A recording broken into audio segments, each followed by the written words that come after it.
Right, so thank you very much for your time. I do have this section B of 2018 Civic Education paper 2, which means you should look for section A, which means part, I don't know if it's part 1 or part A on this channel.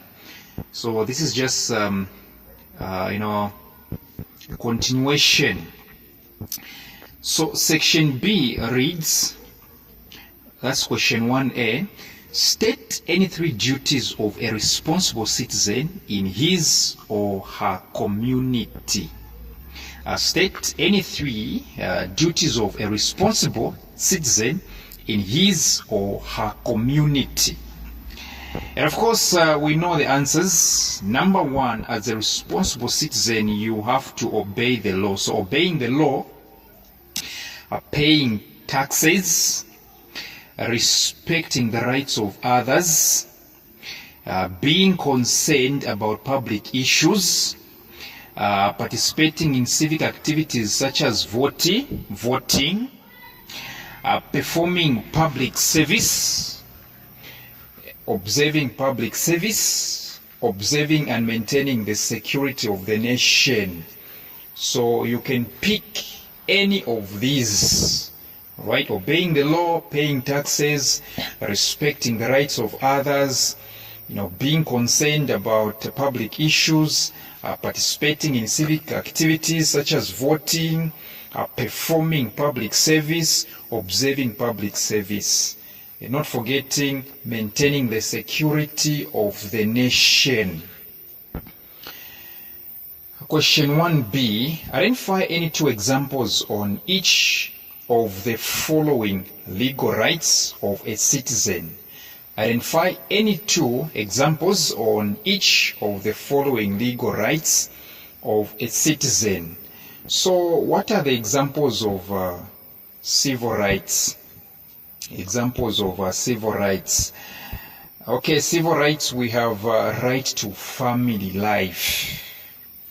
Right to family life.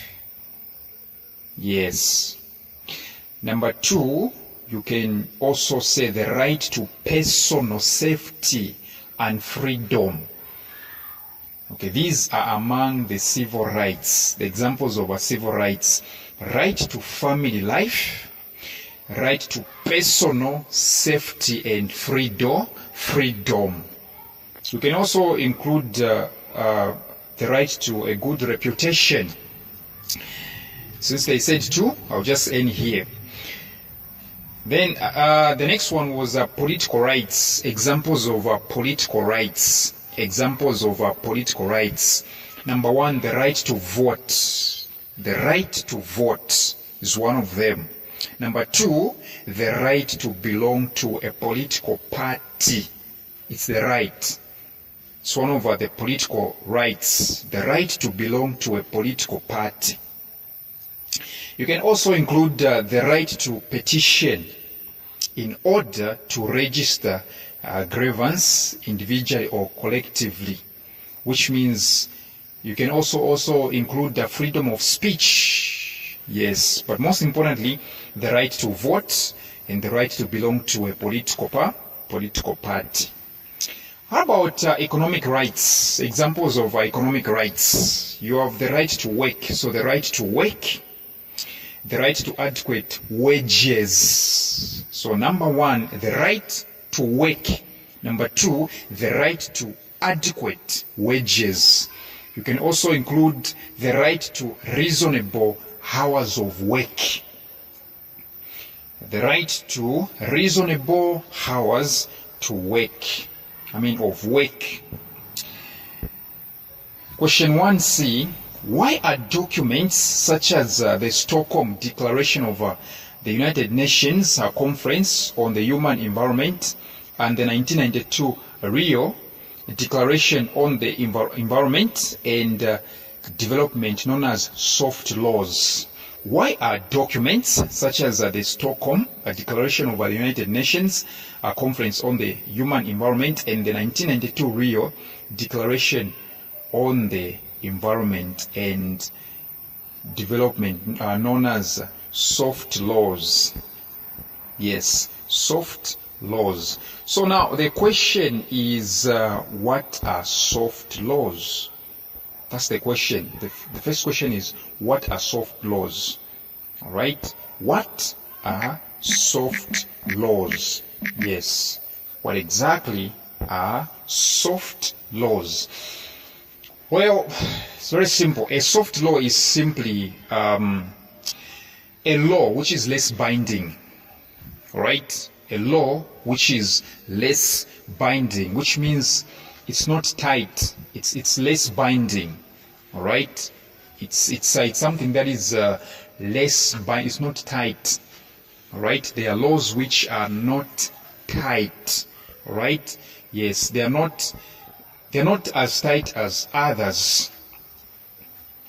So why are these laws, like the Stockholm Declaration of the United Nations Conference, okay, and the 1992 Rio Declaration, why are they considered soft laws? Well, the answer is because they have not been enacted into legally binding documents. They have not been, all right? They have not been enacted into legally binding documents. All right? In short, they are not active in legally binding documents. They are documents which are called legally binding documents. Yes. And so the next one was on the electoral systems. Study and complete the table showing the electoral systems. And so we happen to have the electoral system A. The advantages of this one is that it takes care of the interests of the minority in communities of the country.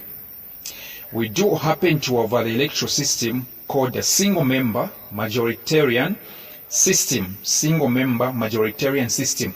This is the one that we are using right now in Zambia. Because from 1996 up to 2016 we were using single-member plurality.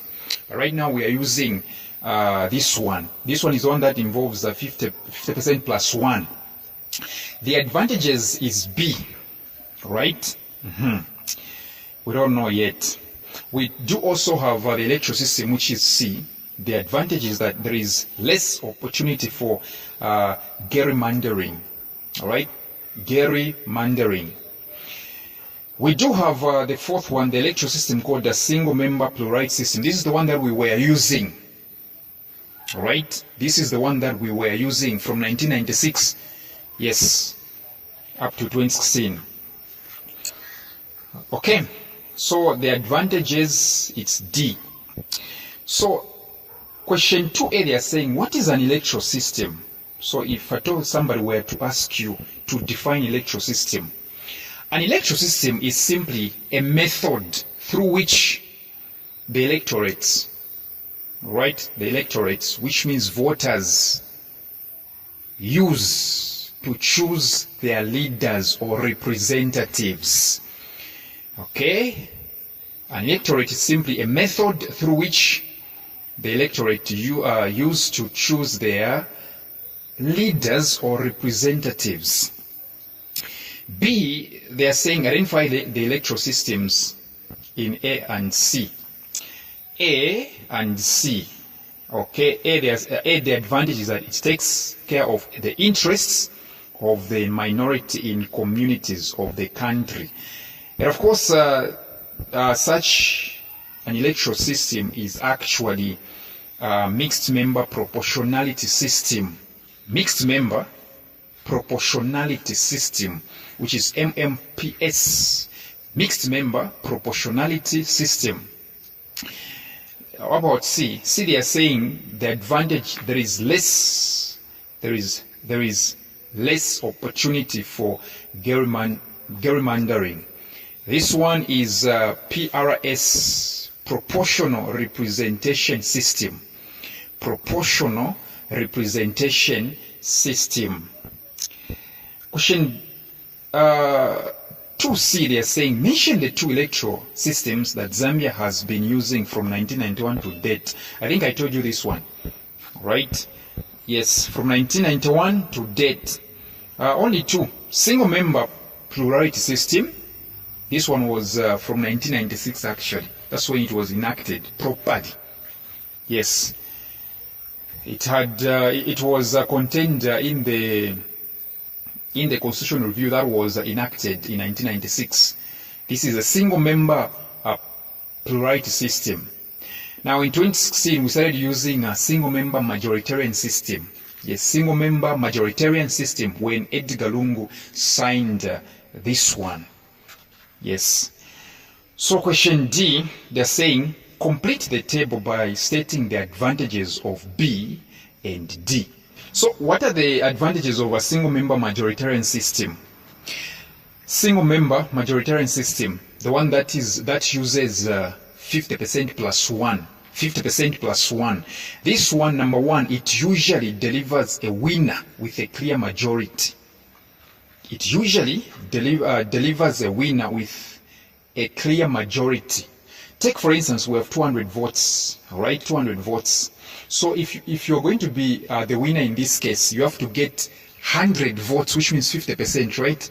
Plus 1, which means you have to get 101 or above. So it usually delivers a winner with a clear majority. Number 2, citizens find it easy to obey and respect. They also respect policies made by a leader.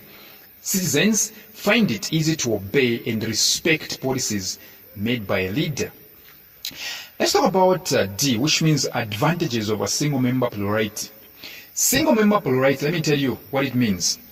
It simply means, let's say we have 100 votes, right? Your opponent has got 40, let's say 49, right? You're only 2 that are competing, for example. Your opponent has got 49, you've got 51, you've won, right? You've won. This one is the winner takes it all. This one is what? The winner takes it all. Yes. So one advantage is that voters vote for candidates who work amongst them. Don't forget this one. Voters vote for candidates who work amongst them. Number 2, it is easy. It is an easy system. All right? It is an easy system to administer. I've told you, all right? Yes, the highest, the winner takes, there is nothing like 50% plus 1. This one is the highest takes it all. Yes. Yes. The last one you can even include to say electoral candidates, which means people that are being voted for are personally responsible to the voters in their constituencies. Yes. So question 2E, they are saying name 2 documents that stipulate how elections should proceed in Zambia. Name 2 documents that stipulate how elections should proceed in Zambia. Only 2 documents. Okay. They just want 2 documents. Well, don't forget the Electoral Act. The Electoral Act number 12 of 2006. Yes. The Electoral Act number 12 of 2006. The Electoral Act number 12 of 2006. Okay. The next one is the Electoral Code of Conduct. All right. Or you just say the Code of Conduct. Code of Conduct. Yes. So I'll continue with the next one, which is about corruption.